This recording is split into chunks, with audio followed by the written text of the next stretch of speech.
الحمدللہ رب العالمین والعاقبۃ للمتقین والصلاة والسلام علی رسول اللہ محمد وعلی آلہ واصحابہ اجمعین، اما بعد فاعوذ باللہ من الشیطان الرجیم، بسم اللہ الرحمن الرحیم۔ محترم سامعین کرام، السلام علیکم ورحمۃ اللہ وبرکاتہ۔ ہماری آج کی گفتگو کا موضوع مستحب اعمال اور نفل عبادات کی شرعی حیثیت اور حدود۔ مستحب اعمال اور نفل عبادات سے متعلق چند اصولی باتیں کرنا ہے۔ عزیز سامعین کرام، دین اسلام میں مستحب اعمال اور نفل عبادات کی بڑی ہی اہمیت اور فضیلت ہے۔ البتہ ان سے متعلق یہ بات ذہن نشین کر لینی چاہیے کہ شریعت نے ہر نیک عمل کی ایک خاص حیثیت اور حدود مقرر فرمائی ہے۔ اس عمل کو اس کی مقررہ حیثیت اور حد سے بڑھانا بھی غیر شرعی بات ہے، اور اس کو اس حیثیت اور حد سے نیچے گرانا بھی شریعت کے خلاف ہے۔ اس لیے ہر نیک عمل کو اس کی حیثیت اور درجے پر رکھتے ہوئے اس پر عمل کرنا چاہیے، اور اسی حیثیت اور حد کے ساتھ اس کی ترغیب دینی چاہیے کہ اگر کوئی عمل مستحب ہے تو مستحب کے معنی یہ ہوا کرتے ہیں کہ اس کے کرنے میں ثواب ہے، اس کی بڑی فضیلت ہے، لیکن اس کو نہ کرنے میں گناہ نہیں،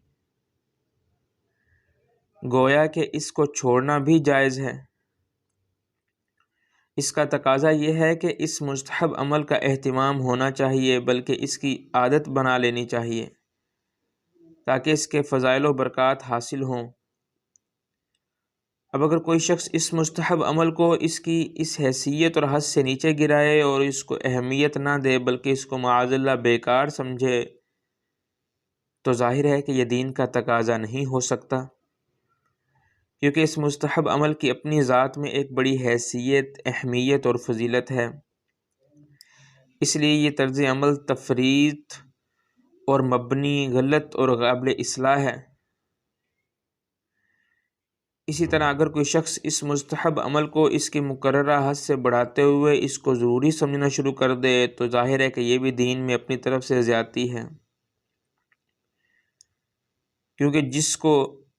جس عمل کو شریعت نے ضروری اور لازم قرار نہیں دیا، تو ہم اپنی طرف سے اس کو کس بنیاد پر ضروری اور لازم قرار دے سکتے ہیں؟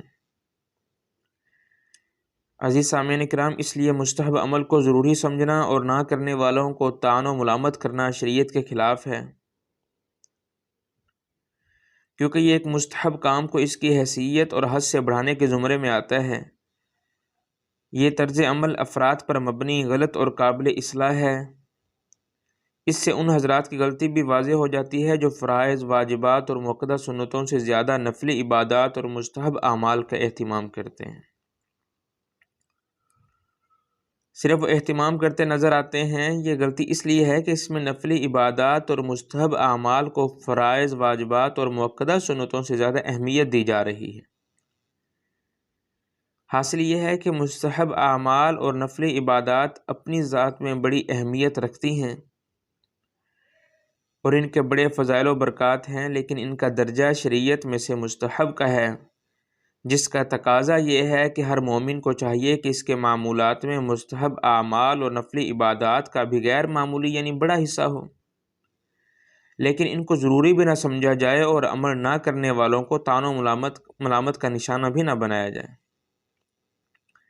اس لیے افراط و تفریط سے بچتے ہوئے نفلی عبادات اور مستحب اعمال کا اہتمام کرنا چاہیے اور ان کی ترغیب دینی چاہیے۔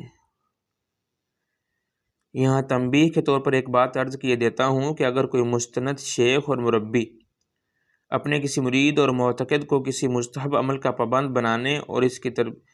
تربیت کی غرض سے اس کو مستحب عمل کی تاکید کرے اور اس کو ترک کرنے پر تنبیہ و ملامت بھی کرے، جبکہ شیخ اور مربی مستحب اعمال کی شرعی حدود سے واقف ہو، تو شرعی اعتبار سے اس میں قباحت نہیں ہے، جس کی تفصیلات اہل علم جانتے ہیں، کیونکہ یہ تربیت کے باب میں سے ہے جس سے مقصود مستحب عمل کی ترغیب ہوتی ہے۔ اسی طرح عزیز سامعین، مستحب اعمال و نفل عبادات پر دوام اور التزام کی جو حقیقت ہے وہ بیان کیے دیتا ہوں کہ مستحب عمل اور نفل عبادات پر دوام کا مطلب یہ ہے کہ اس کی عادت بنا لی جائے، اس کو دائمی طور پر کیا جائے، یعنی اس کو معمول بناتے ہوئے اس میں حتی الامکان ناغہ نہ کیا جائے۔ جبکہ مستحب عمل اور نفل عبادت پر التزام کا مطلب یہ ہے کہ اس کو اپنی حیثیت اور حد سے بڑھاتے ہوئے لازم اور ضروری سمجھا جائے اور اس کے ترک پر طعن و ملامت کی جائے۔ اس سے دوام اور التزام کا فرق واضح ہو جاتا ہے۔ احادیث کی روح سے کسی مستحب عمل اور نفلی عبادت کی عادت بنا لینا، اس کو معمول بنا لینا اور اس کو دائمی طور پر ادا کرنا کہ اس میں حتی الامکان ناغہ نہ ہو، یہ بہت پسندیدہ بات ہے۔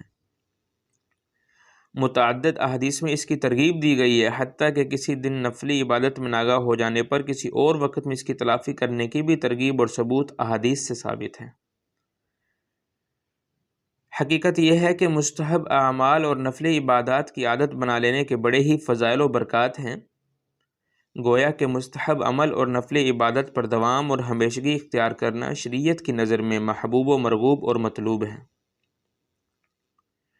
جبکہ کسی مستحب عمل اور نفلی عبادت کو لازم قرار دینا اور اس کو ترک کرنے پر دوسروں کو ملامت کرنا شریعت کی نظر میں غلط اور قابل اصلاح بات ہے، کیونکہ یہ مستحب عمل اور نفلی عبادت کو اس کے مقررہ حد سے بڑھانے کے زمرے میں آتا ہے، جس کا ناجائز ہونا واضح ہے، جس کی بات میں اوپر کر چکا۔ بلکہ اس کی وجہ سے بسا اوقات ایک نفلی عبادت اور مستحب عمل بدعت کے حکم میں داخل ہو جاتا ہے، جس کی تفصیل کا یہ موقع نہیں، انشاءاللہ زندگی رہی تو پھر۔ اس پوری تفصیل کا حاصل یہ ہے کہ مستحب عمل اور نفل عبادت پر دوام مطلوب، مرغوب اور محبوب ہے، جبکہ اس کا التزام مذموم اور خلاف شرع ہے۔ اسی طرح عزیز محترم، شریعت میں مستحب عمل اور نفل عبادت کی بڑی فضیلت اور اہمیت ہے، اس لیے اس کا اہتمام ہونا چاہیے، بلکہ اس کی عادت بنا لینی چاہیے۔ البتہ کسی مستحب عمل اور نفلی عبادت کو ترک کرنے والے شخص کو بے عمل نہیں کہا جا سکتا، کیونکہ بے عمل ہونا ایک قابل مذمت بات ہے، اور مذمت تب ہی کی جا سکتی ہے جب کوئی شخص کسی خلاف شرع کام یعنی گناہ کا ارتکاب کرے، اور چونکہ مستحب عمل اور نفلی عبادت ترک کرنا خلاف شرع اور گناہ نہیں، اس لیے اس کو ترک کرنے والوں کو بے عمل بھی قرار نہیں دیا جا سکتا۔ اسی طرح قرآن و حدیث میں بے عمل ہونے پر جو وعیدیں وارد ہوئی ہیں